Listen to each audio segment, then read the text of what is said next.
Hello, my name is Mark. I'm a concept artist and illustrator working for the entertainment industry. Here I'm gonna show you how you can easily paint a rotting carcass. What a nice subject. So first, I started to just blocking the main colors, what I imagined, and the overall silhouettes um, of the whole image, and actually the carcass. I imagined a scene in a desert environment. We're wandering a cowboy or sheriff or some kind patrolling around his village or the desert, and he finds his giant uh, finds the carcass of this giant creature. So first I'm just really roughly plugged in the overall color and started to add uh, more colors what I'm trying to base the whole image on. So I roughly have, I imagine a top-down view, so I roughly have the shape of the carcass, and now I'm just blocking in the overall silhouette of the guy who finds the carcass. So it's basically, this phase is just finding out the right composition. I did a really quick thumbnail in my sketchbook before, and I chose this one. So I already had a pretty solid composition in mind. So this is more about like fine tuning that composition in the first place, and just roughly blocking in different colors. I wanted to put a bit more the saturated colors in the shade, and a bit more saturated ones in the light. So as a next step, I started to block in these lighter patches, as you can see, because I wanted the skeleton, the bones, to stick out from the carcass and at various points.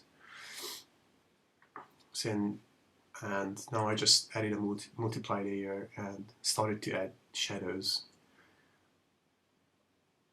to basically everything, to the whole image, with a bit more saturated brown color, what comes from the bouncing colors of the sand. But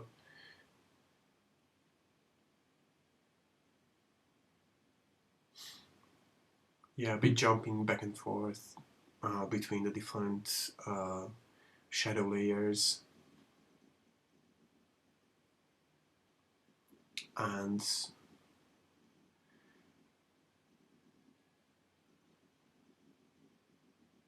now I started to define the actual carcass more, just to where just to understand its skeleton, its bone structure a bit more.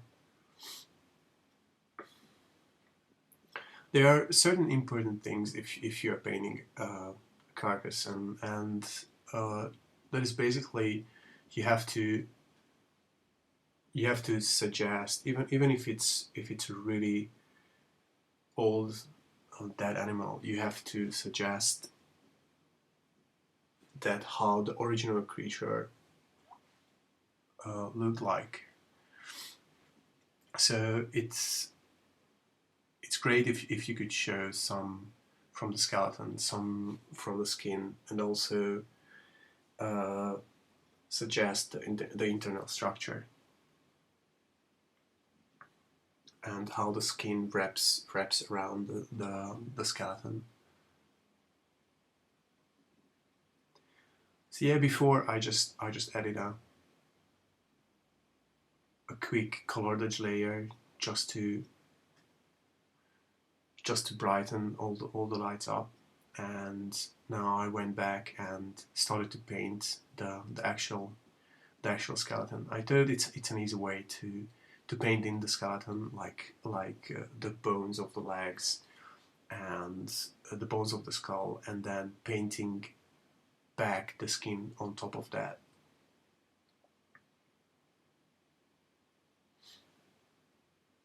Just just fixing the composition a bit.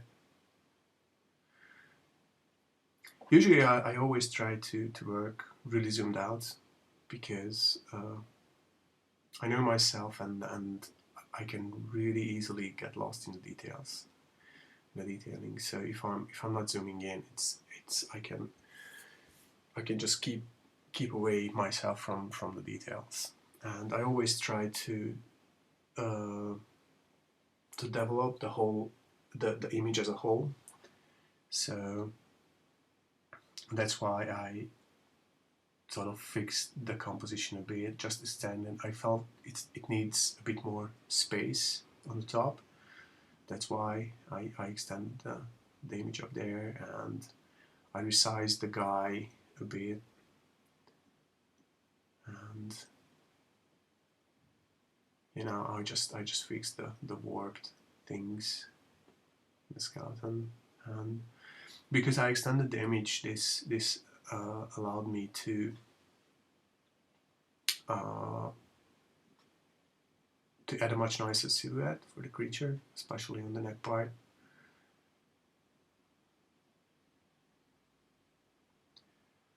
And here I'm using the smudge tool just to create a more painterly effect, and uh, it's almost like working with wet oil paint. So I'm jumping back and forth with the brush and the smudge tool to sort of unify the texture of the creature. Yeah, and bringing back the skeleton a bit more, sharpening the details, the shadows.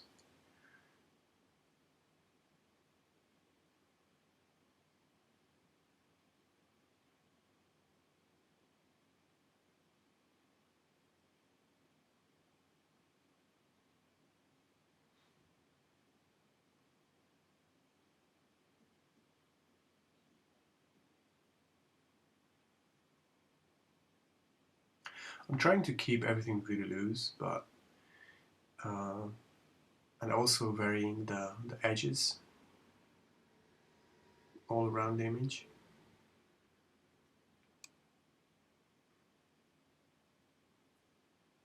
It really helps to keep your focal points more clear. So I'm trying to put more details into the focal points, and much sharper edges, and less details and more blurrier or more smoother edges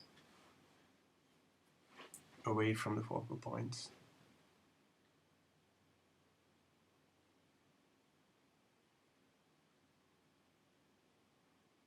So I have pretty much 3 focal points here in the image, and they are making like a nice circle.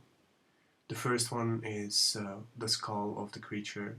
The second one and the neck of the creature leads our eye to the leg of the creature, what is the second focal point, and the leg brings back our eye to the guy, what is our third focal point. And this is pretty much how you tell a story inside with the image.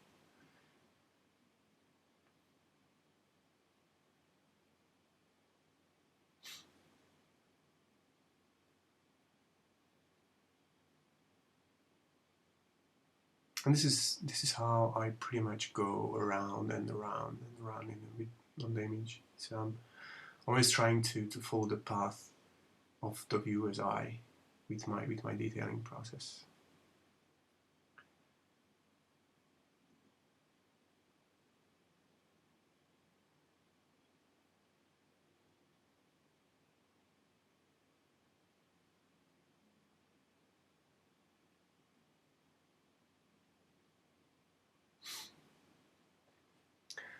With painting a rotting skin, um, it's or a dead animal. It's all about layering uh, the different things on top of each other. So you wanna show, so especially in a desert environment, the the in, the internal organs are rotting away pretty quickly. So the body after the death rapidly losing water, because water cons I mean generally the body of an animal consists about 75–80% water. It's rapidly losing it, so the skin, what consists much less water, that stays back and dries out. So that's what is left behind. All the other parts are probably eaten away already by different bugs, animals, and maggots.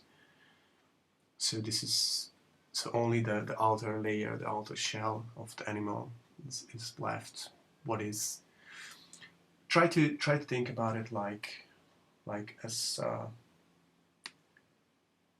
some kind of thick, dry paper.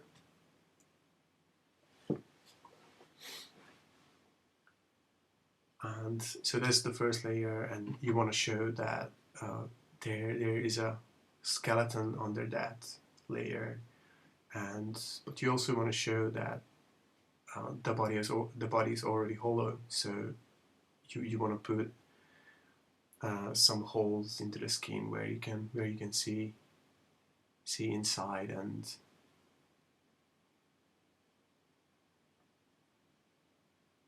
you can see there's nothing much left. So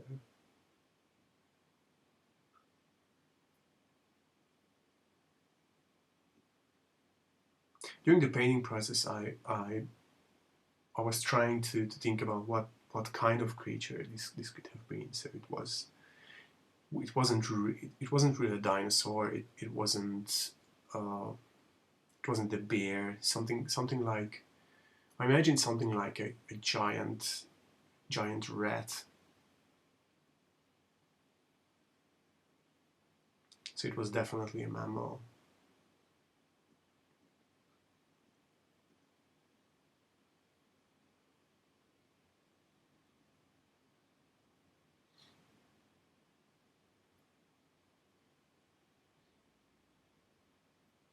Yeah, slowly fixing the lighting and the shadows everywhere.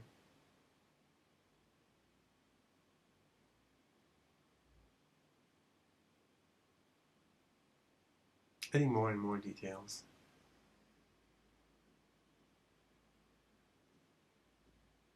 Clarifying the focal points.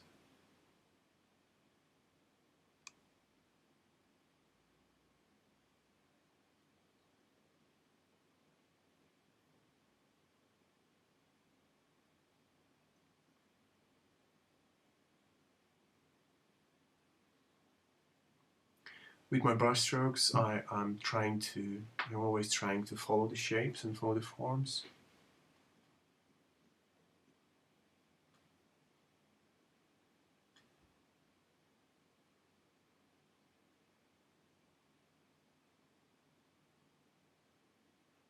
And now I got to a point where I have a solid base, so I'm just trying to add a bit more textural detail to the carcass.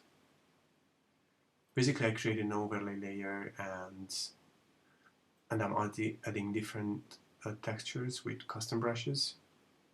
Just nothing really special, just to have a bit more visual noise on top of the creature in general.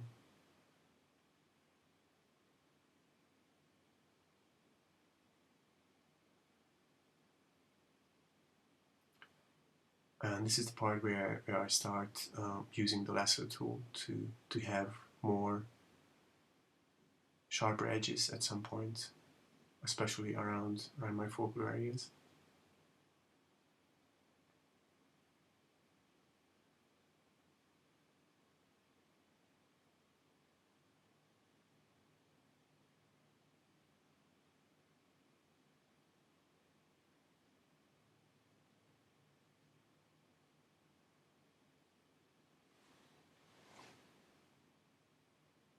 It just helps to clarify the whole painting more.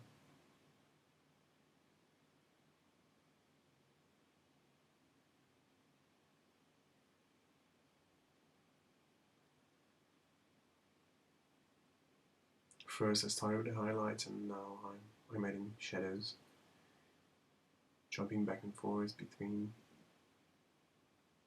shadow areas and highlights, adding a bit more holes into the skin of the animal.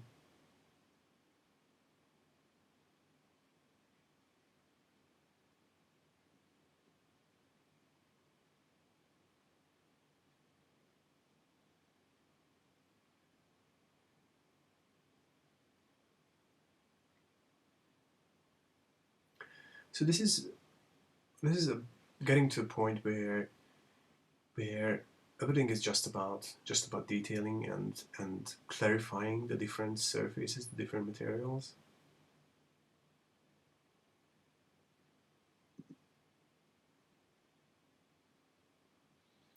So this is very close to what I usually submit to a client or to an eye director for the first round of approval, because this pretty much communicates all what I had in mind: the composition, the colors.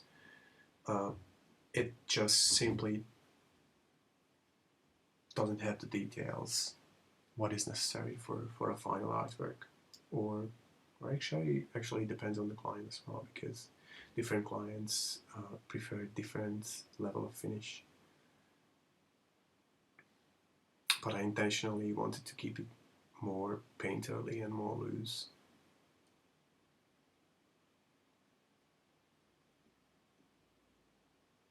But I can also imagine it like pushing till till a point of like a National Geographic illustration, so really detail everything out. But for that, I would probably use a lot of photo references, probably photo textures, um, doing a bit more color studies, and scanning in materials, doing a tightened up sketch, and probably work based on that. So going back to the smudge tool again.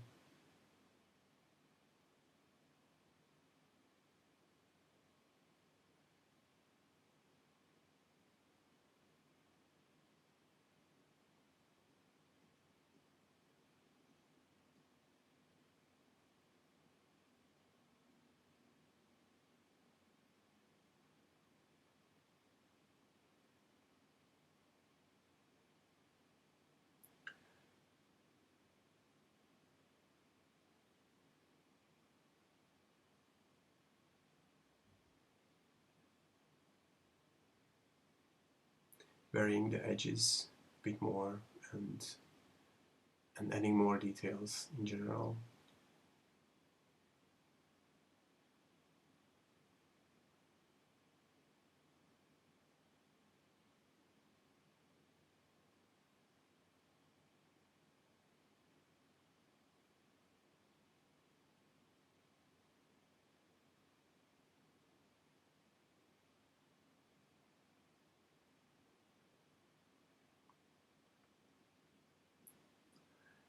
As you can see, I'm flattening down all my layers at certain points.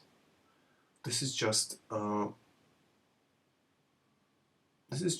sort of a habit, because I think it really helps me to keep the happy accidents if I force myself to commit to the artwork, to commit all the changes what I've done at a certain stage of the painting.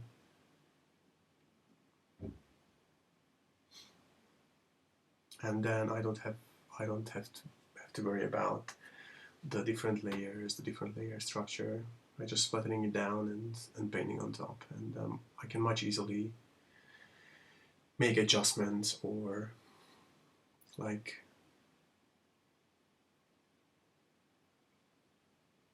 a paint much more fluidly, if I can say that.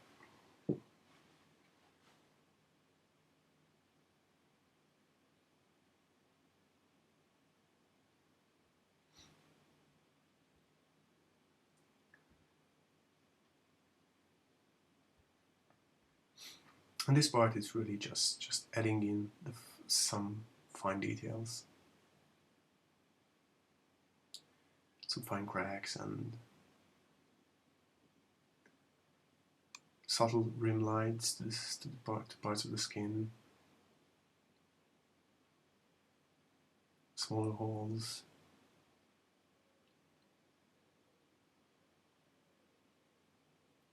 Usually probably in a real life project, I would spend a lot of time uh, with collecting references for a work like this. But the thing is, in the past I had to paint a couple of carcasses and like multiple zombies and things like that. So I know how dried out skin works already, and I'm trying to implement all the stuff what I learned before, and just to paint in the key characteristics of the thing.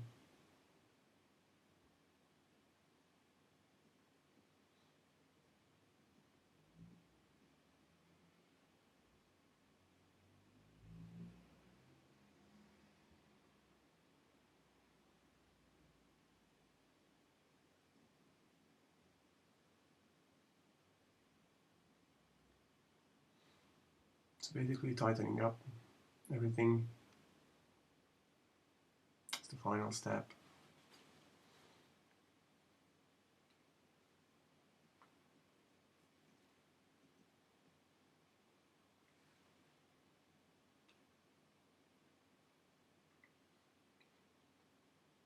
Yeah, it works right.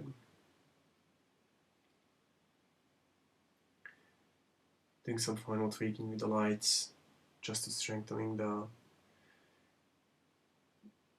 cold of the shadows and the warmth of my light,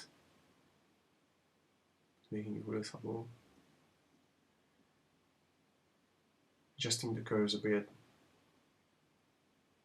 just the general value, structure of the image. Some final color adjustments. That's usually what I do with all of my images at the very last step, just to unify the whole image a bit more. And yeah, it's done. I hope you learned something, and thank you for watching.